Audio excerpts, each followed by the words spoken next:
कोई उन्हें चाणक्य मानता है, कोई उनकी तुलना इटालियन कूटनीतिज्ञ निकोलो मैकियावेली से करता है, तो कोई राजनीति का बाजीगर कहता है। शरद पवार ने अपने 6 दशक लंबे सियासी करियर में जो मुकाम हासिल किया है और जो छवि बनाई है, वो उनका हम उम्र कोई दूसरा राजनेता नहीं कर सका। 82 साल की उम्र में जब उनके साथी राजनेता या तो रिटायर हो चुके हैं या फिर स्वर्ग सिधार चुके हैं, शरद पवार सियासत के मैदान पर चौके छक्के लगाए जा रहे हैं। अब वो 2024 में केंद्र में नरेंद्र मोदी की सत्ता में वापसी रोकने के लिए मोर्चा खोलने की तैयारी कर रहे हैं। पवार के सियासी सफर पर जितेंद्र दीक्षित की विशेष रिपोर्ट आप देखिए।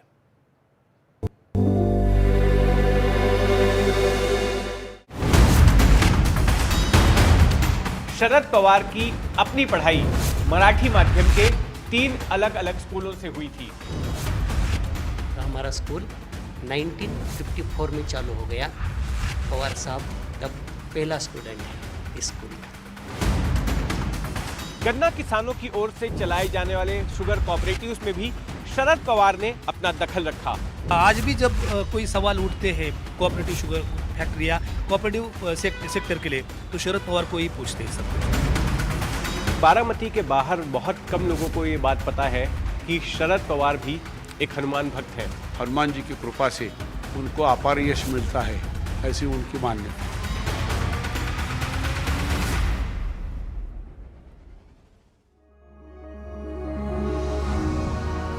शरद पवार का जन्म पुणे जिले की बारामती तहसील के एक प्रगतिशील किसान परिवार में 12 दिसंबर 1940 को हुआ था। उनके पिता गोविंद राव एक सहकारी संस्था में अधिकारी थे और मां शारदाबाई स्थानीय राजनेता थी, जो कि पुणे के स्थानीय निकाय में चुनी गई थी। वैसे तो 1947 तक पवार का परिवार कांग्रेस का कट्टर समर्थक रहा, लेकिन उसके बाद परिवार का झुकाव वामपंथ की ओर हो गया। शरद पवार इसके खिलाफ थे। अक्सर अपनी मां से वो बहस करते कि किस तरह लोकतंत्र वामपंथ से अलग है और लोकतंत्र ही समाज के सभी वर्गों के साथ इंसाफ कर सकता है। शरद पवार एक राजनेता होने के साथ साथ एक शिक्षाविद भी हैं। आज महाराष्ट्र भर में उनके नाम से कई स्कूल हैं, कॉलेज हैं। मुंबई में तो उनके नाम से एक इंटरनेशनल स्कूल भी है। लेकिन शरद पवार की अपनी पढ़ाई मराठी माध्यम के 3 अलग अलग स्कूलों से हुई थी। उनमें से बारामती का ये छत्रपति शाहू महाराज हाई स्कूल उनके लिए खास है। स्कूल के रिकॉर्ड बताते हैं कि परीक्षा नतीजों में भले ही पवार एक औसत छात्र नजर आते हों, लेकिन उन्हें पढ़ने का खासा शौक था। उनका लाइब्रेरी कार्ड इस बात की तस्दीक करता है कि उन्होंने यूरोपियन दार्शनिक रूसो और रूस के शासक जोसेफ स्टालिन से जुड़ी किताबें पढ़ डाली थी। जब कर्मवीर भाऊराव पाटिल रयत शिक्षण संस्थे के संस्थापक हैं, पवार साहब के घर में आए थे। तब गोविंदराव पवार थे और बापूजी के पिताजी, कारभारी अण्णा बोलते हैं उसको, वही साथ थे। तब कारभारी अण्णा और साहब के पिताजी ने बोला कि यहाँ स्कूल होना चाहिए रयत शिक्षण संस्था का। तब कर्मवीर भाऊराव पाटिल बोले कि इस बच्चे को अगर आपने मेरे स्कूल में डाला तो मैं यहाँ स्कूल खोलता है। तब पवार साहब इस स्कूल में 8th स्टैंडर्ड में आ गए और हमारा स्कूल 1954 में चालू हो गया। पवार साहब तब पहला स्टूडेंट है इस स्कूल का। शरद पवार ने अपनी आत्मकथा में लिखा है कि उनके सियासी करियर के बीच तब पड़े जब वो अपने खेतों की उपज लेकर बारामती से पिकअप वैन में बैठकर मुंबई की भायखला मार्केट उसे बेचने जाते थे। यहाँ खरीदारों और विक्रेताओं से उनकी जो जान पहचान हुई, वो आगे चलकर राजनीति में उन्हें काम आई। इसी दौरान कृषि बाजार में होने वाले उतार चढ़ावों की भी जानकारी उन्होंने हासिल की।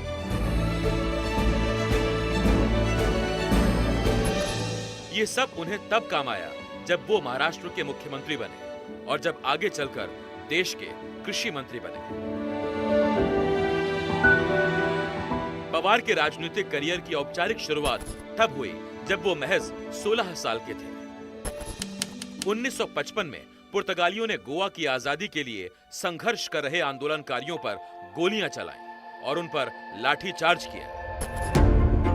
बतौर एक छात्र शरद पवार ने अपने साथियों के साथ एक मोर्चा निकाला। पुर्तगालियों से गोवा छोड़ने की मांग करते हुए उन्होंने एक दिन के लिए स्कूल कॉलेज बंद करवा दिए। इसके बाद पवार युवक कांग्रेस के एक सक्रिय सदस्य बन गए। शरद पवार की शुरुआत हुई 1965 से। उन्होंने देखा कि जब वो युवक कांग्रेस में काम करते थे तो बारामती का जो एरिया है, पूरा तहसील है, वो दो भागों में बटा हुआ है। एक इरिगेटेड है और एक ड्राउट है, पूरी तरह से ड्राउट है। 12 महीने ड्राउट होता है उसका, बहुत कम बारिश पड़ती है। तो उन्होंने देखा कि ऑस्ट्रेलियन मिशनरी वहाँ पे कुछ काम करती थी, लोगों को धान्य देती थी। तो उन्होंने कहा कि अगर ये फूड दे रही है तो हर बार देने पड़ेगा और डिपेंडेंट रहेंगे लोग। तो उन्होंने कहा कि उन ऑस्ट्रेलियन मिशनरी के साथ काम किया और उन्होंने फूड फॉर वर्क योजना लागू की।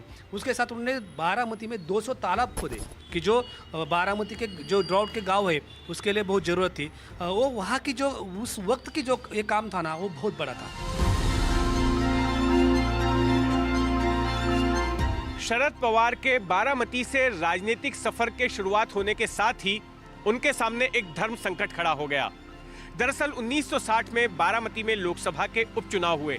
इस उपचुनाव में उनके भाई वसंतराव पवार पीडब्ल्यूपी यानी कि पीजेंट्स एंड वर्कर्स पार्टी से बतौर उम्मीदवार खड़े हुए, लेकिन शरद पवार विरोधी पार्टी यानी कि कांग्रेस में थे। कांग्रेस के उम्मीदवार थे गुलाब राव जेढ़े और शरद पवार की ये जिम्मेदारी बनती थी कि वे गुलाब राव जेढ़े का प्रचार करें। अब शरद पवार के सामने धर्म संकट ये था कि एक तरफ उनका भाई उम्मीदवार था तो दूसरी तरफ उनकी पार्टी का उम्मीदवार था। भाई या फिर पार्टी में से किसी एक को चुनना था। शरद पवार ने पार्टी को चुना और गुलाब राव जेढ़े का जमकर आक्रामक तरीके से प्रचार किया। गुलाब राव जेढ़े जीत गए और शरद पवार के भाई हार गए। नौजवान शरद पवार यशवंत राव चौहान से बड़े प्रभावित थे। चौहान कांग्रेस के दिग्गज नेता थे और महाराष्ट्र के पहले मुख्यमंत्री बने थे। उनका मानना था कि युवाओं को राजनीति से जुड़ना चाहिए। एक बार कॉलेज के कैंपस में आयोजित किए गए एक कार्यक्रम में चौहान की मुलाकात शरद पवार से हुई। चौहान पवार से बातचीत करके बड़े प्रभावित हुए। इसके बाद दोनों की अक्सर मुलाकातें होती रही और जल्द ही पवार चौहान के बेहद करीबी हो गए और उन्हें अपना राजनीतिक गुरु मानने लगे। 1962 में शरद पवार को महाराष्ट्र युवक कांग्रेस का अध्यक्ष बना दिया गया, जिसके बाद वो पूरे महाराष्ट्र में घूमे और राज्य की सियासत की नब्ज को समझा।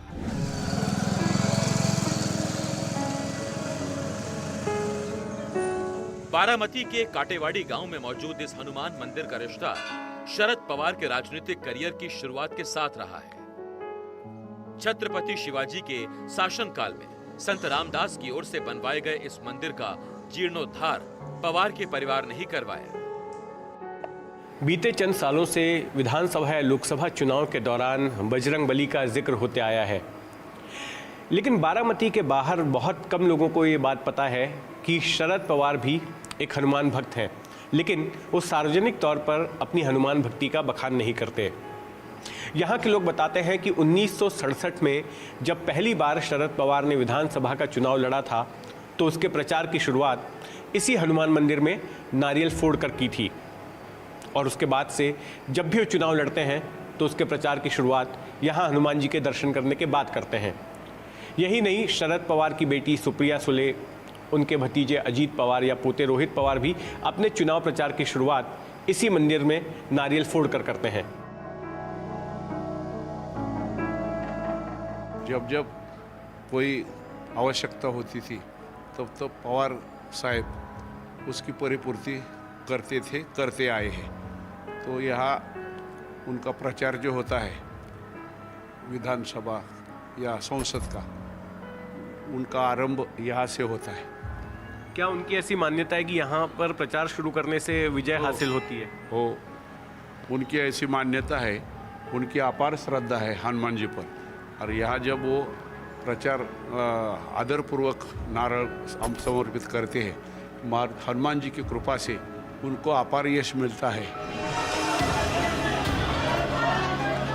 1967 में बारामती विधानसभा सीट से चुनाव लड़ने का टिकट तो मिल गया, लेकिन ये शुरुआत इतनी आसान नहीं थी। उनको टिकट दिए जाने के विरोध में तहसील स्तर की पूरी कांग्रेस कमेटी ने अपना इस्तीफा दे दिया।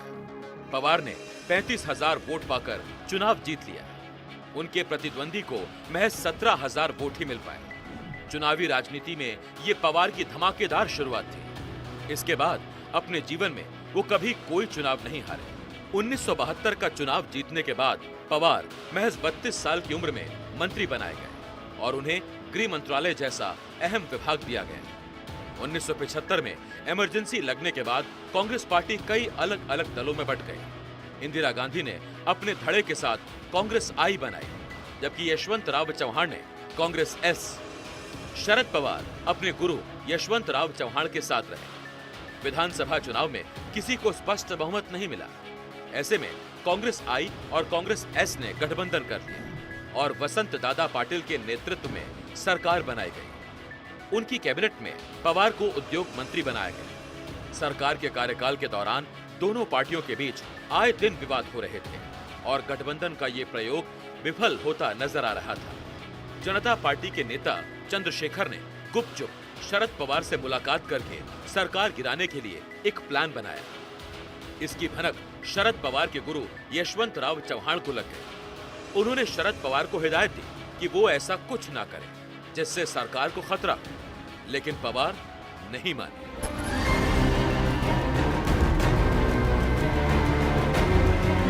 अपने गुरु की हिदायत को अनदेखा करके शरद पवार ने 38 विधायकों के साथ पार्टी से बगावत कर दी। वसंत दादा पाटिल की सरकार गिर गई। शरद पवार ने एक नई पार्टी बनाई जिसका नाम दिया समानांतर कांग्रेस। अब महाराष्ट्र में 3 पार्टियों की सरकार बनी, समानांतर कांग्रेस, जनता पार्टी और पीजेंट्स एंड वर्कर्स पार्टी। इस बगावत के बाद 38 साल की कम उम्र में शरद पवार मुख्यमंत्री तो बन गए, लेकिन इसके बाद उन्हें एक इमेज भी हासिल हुई। ऐसी इमेज कि शरद पवार सत्ता हासिल करने के लिए कुछ भी कर सकते हैं। अपने गुरु की हिदायत की अनदेखी भी, अपनी पार्टी से बगावत भी और अपने दुश्मन के साथ दोस्ती भी।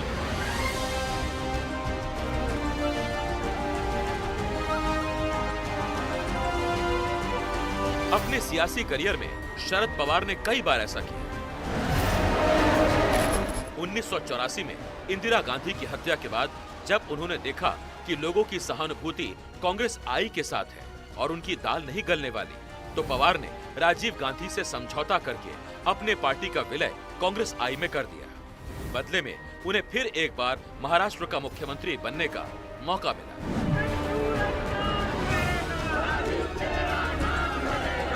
1991 में राजीव गांधी की हत्या के बाद उमड़ी सहानुभूति की लहर से कांग्रेस फिर एक बार केंद्र की सत्ता में आ गई। पार्टी में उनके कद को देखते हुए शरद पवार के लिए प्रधानमंत्री बनने का मौका था, लेकिन पार्टी के एक प्रभावशाली धड़े ने उनका विरोध किया और पीवी नरसिम्हा राव को प्रधानमंत्री बना दिया गया। मैं पीवी नरसिम्हा राव इस वर्ष की सभा देता। 1999 के लोकसभा चुनाव से पहले पवार को फिर एक बार केंद्र में कांग्रेस की सरकार आती नजर आई, पर उन्हें शक था कि इस बार भी मौका उन्हें नहीं मिलेगा। कांग्रेस की सत्ता आने पर तत्कालीन कांग्रेस अध्यक्ष सोनिया गांधी के प्रधानमंत्री बनने के आसार थे। सोनिया गांधी के इटालियन मूल का मुद्दा उठाते हुए उन्होंने 1999 में कांग्रेस से बगावत कर दी और अपनी अलग पार्टी बनाई, राष्ट्रवादी कांग्रेस पार्टी। दिलचस्प बात यह है कि 1999 में ही विधानसभा के चुनाव थे और उन चुनावों में कांग्रेस के साथ मिलकर शरद पवार की पार्टी ने सरकार बना ली महाराष्ट्र में। इस पर शरद पवार का तर्क ये था कि जो विदेशी मूल का मुद्दा है वो तो केंद्र में लागू होता है, राज्य के लिए वो मुद्दा लागू नहीं होता। इससे एक कदम आगे बढ़कर साल 2004 में जब केंद्र में यूपीए की सरकार बनी तो शरद पवार उस सरकार में कृषि मंत्री बन गए।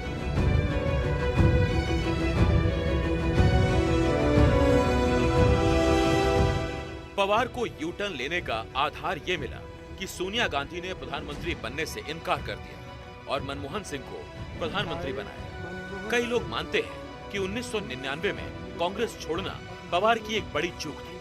अगर वो कांग्रेस में बने रहते तो शायद उनकी वरिष्ठता और अनुभव को देखते हुए उन्हें प्रधानमंत्री बनाया जाता।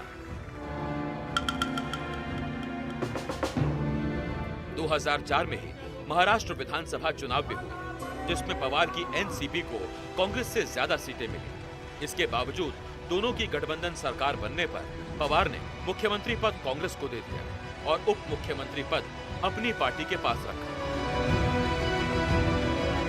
ये बात हमने कंटिन्यूसली ली है कि भाई कांग्रेस ने ज़्यादा सीट कॉन्टेस्ट की थी, उनको ज़्यादा नंबर आएगा और उनका अधिकार प्रोगेटिव है कि चीफ मिनिस्टर सिलेक्ट करने का, और हमारी जिम्मेदारी उनको सहयोग देने का।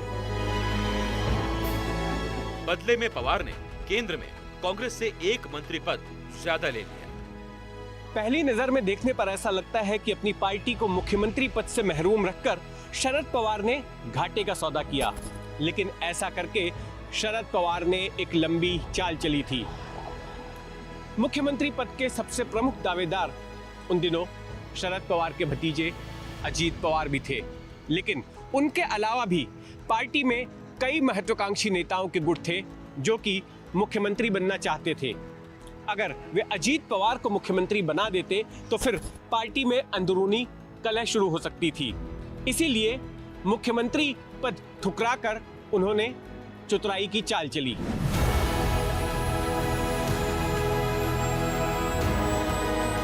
इस दौरान शरद पवार अपनी बेटी सुप्रिया को भी राजनीति में लॉन्च कर चुके थे।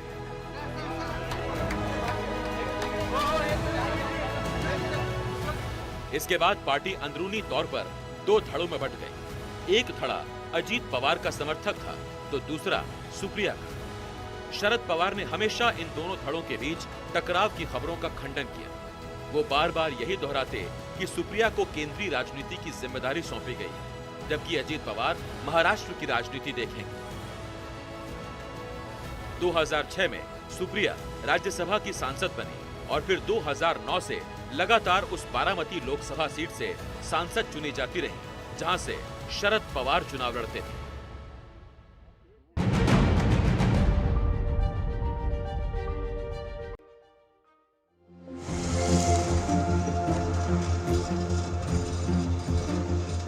बारामती के इर्द गिर्द इस जैसे तमाम गन्ने के खेत आपको नजर आएंगे।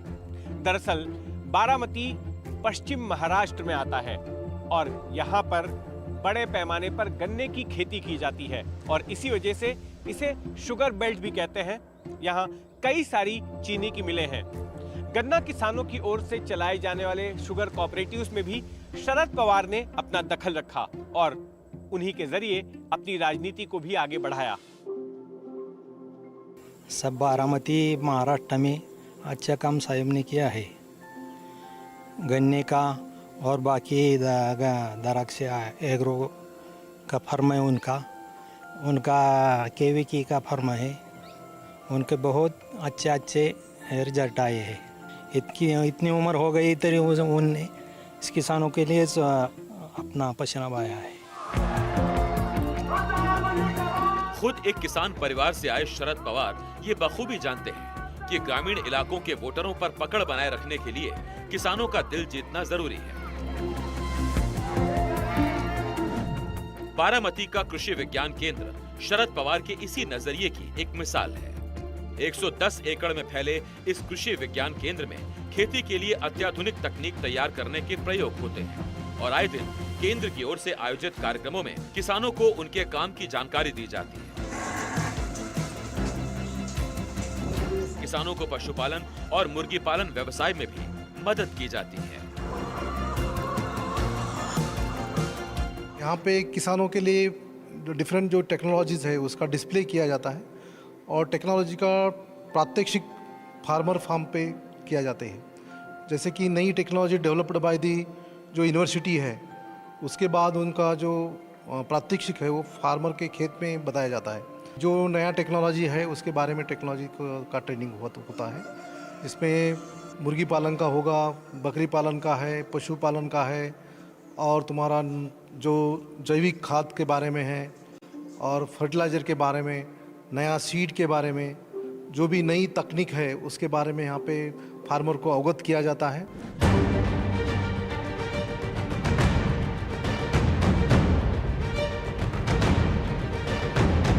1999 से लेकर साल 2014 तक शरद पवार की पार्टी लगातार महाराष्ट्र की सत्ता में रही।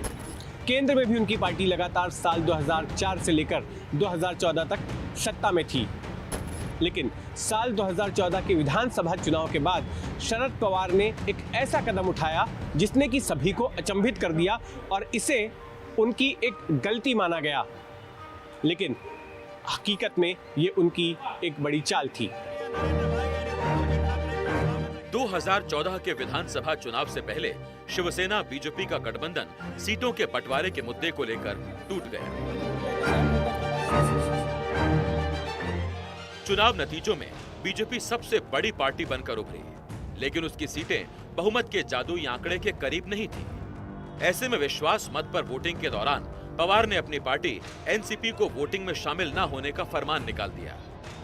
इससे देवेंद्र फडणवीस के नेतृत्व में बीजेपी की सरकार बन गई। कुछ वक्त बाद शिवसेना सरकार में शामिल हुई। किसी को यह समझ नहीं आ रहा था कि शरद पवार ने आखिर अपनी दुश्मन पार्टी बीजेपी की सरकार बनवाने में मदद क्यों की। आगे चलकर खुद शरद पवार ने ही इस बात का खुलासा किया। उन्होंने बताया कि दरअसल शिवसेना और बीजेपी के बीच खाई बढ़ाने को लेकर यह उनकी एक चाल थी। एक तरह से बीजेपी के जरिए शिवसेना को उन्होंने ये संदेश भिजवाया था कि तुम्हारे बिना भी हम सरकार बना सकते हैं। बीजेपी की लीडरशिप शिवसेना को दबाकर, शिवसेना को आइसोलेट करके, शिवसेना पर प्रेशर डालके ज़्यादा से ज़्यादा गवर्नमेंट का हिस्सा अपने हाथ में रखना, ये उनकी स्ट्रैटेजी थी। और इसलिए इस स्ट्रैटेजी को इनकरेज करो और शिवसेना और बीजेपी इसमें डिस्टेंस करे, ये हमारी रणनीति थी।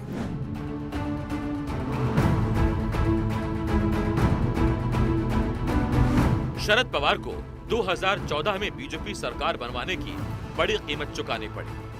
बीजेपी ने एक एक करके एनसीपी के कई बड़े नेताओं को तोड़कर अपने पाले में कर लिया। छगन भुजबल जैसे पार्टी के दिग्गज नेता को एनफोर्समेंट डायरेक्टरेट यानी ईडी ने जेल में डाल दिया। अजीत पवार पर भी गिरफ्तारी की तलवार लटक रही थी। देवेंद्र फडणवीस सभाओं में खुलेआम धमकियां देते थे कि अगर वो फिर सत्ता में आए तो अजीत पवार को जेल की चक्की पिसवाएंगे। सरकार आल्यानंतर अजित दादा चक्की pissing pissing pissing and pissing. Sharad Pawar को भी ईडी ने पूछताछ के लिए सम्मन भेजा। एक वक्त ऐसा आया जब लगा कि एनसीपी खत्म हो जाएगी। 2019 का विधानसभा चुनाव जीतना तो बड़ी दूर की बात लग रही थी, लेकिन चुनाव प्रचार के दौरान एक ऐसा मौका आया जब शरद पवार ने खेल को पलट दिया और अपनी दम तोड़ रही पार्टी में एक नई जान फूंक दी।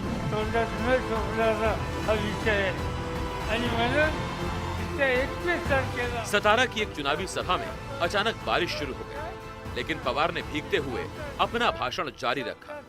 वो वीडियो तेजी से वायरल हो गया।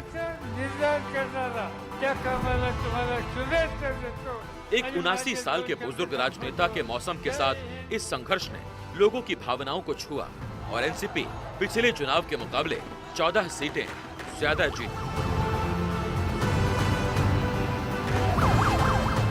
पवार की पार्टी की सत्ता में वापसी 2019 में हुई, लेकिन इसकी रणनीति उन्होंने 2014 से ही बनानी शुरू कर दी थी। 2014 में शिवसेना बीजेपी के साथ सरकार में तो शामिल हो गई, लेकिन दोनों पार्टियों के बीच दरार बढ़ रही थी। शिवसेना के मुखपत्र सामना में लगभग हर रोज बीजेपी के खिलाफ संपादकीय छपते थे। शिवसेना के नेता सार्वजनिक तौर पर बीजेपी के खिलाफ बोलते थे और इस्तीफा देने की धमकी देते थे। यानी सब कुछ वैसा ही हो रहा था जैसा पवार चाहते थे।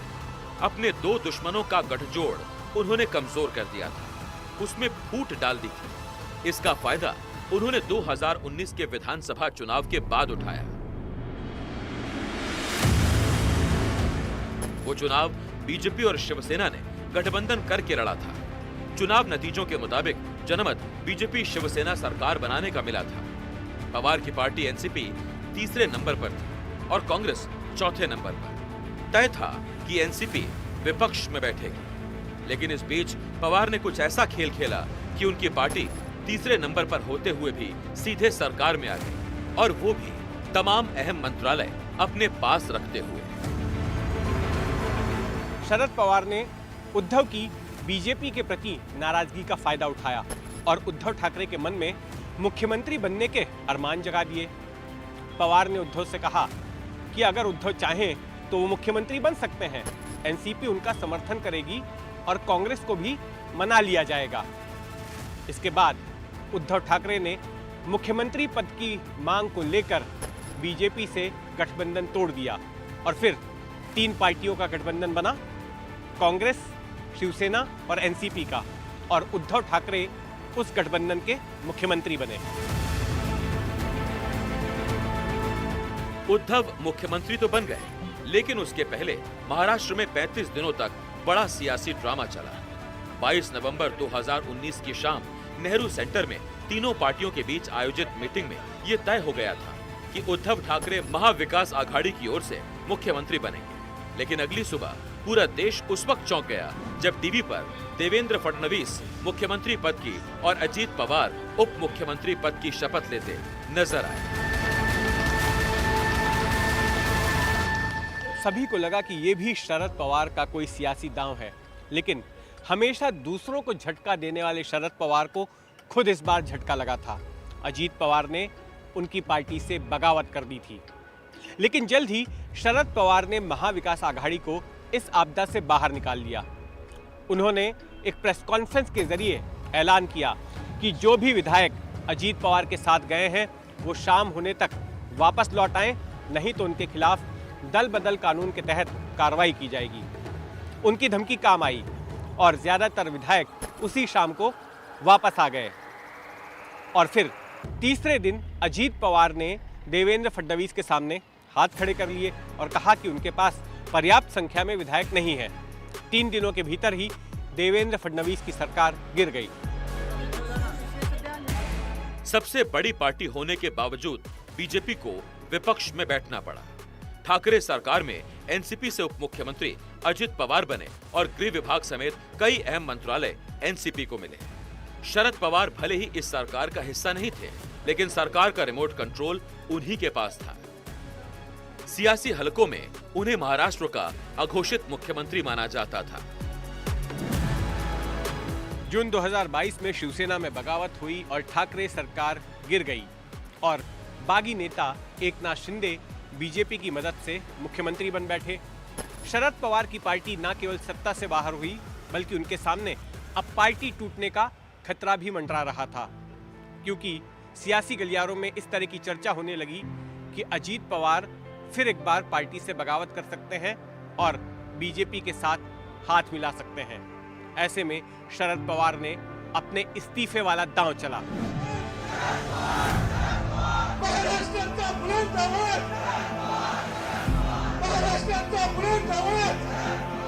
2 मई 2023 को अपनी आत्मकथा के प्रकाशन के वक्त शरद पवार ने ऐलान किया कि वो एनसीपी के अध्यक्ष पद से इस्तीफा दे रहे हैं। नया अध्यक्ष चुनने के लिए उन्होंने कमेटी बना दी, लेकिन उनके फैसले का जोरदार विरोध हुआ।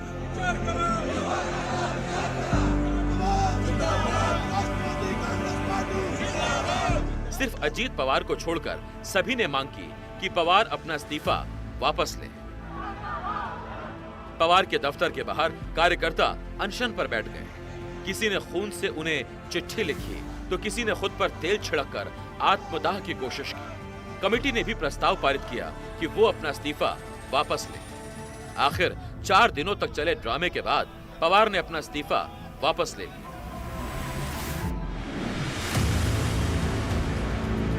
इस पूरे ड्रामे के जरिए पवार ने यह जता दिया कि पार्टी के नेताओं और कार्यकर्ताओं पर उनकी पकड़ बरकरार है और उस बगावत की हवा निकाल दी जो कि अजित पवार कथित तौर पर कर सकते थे।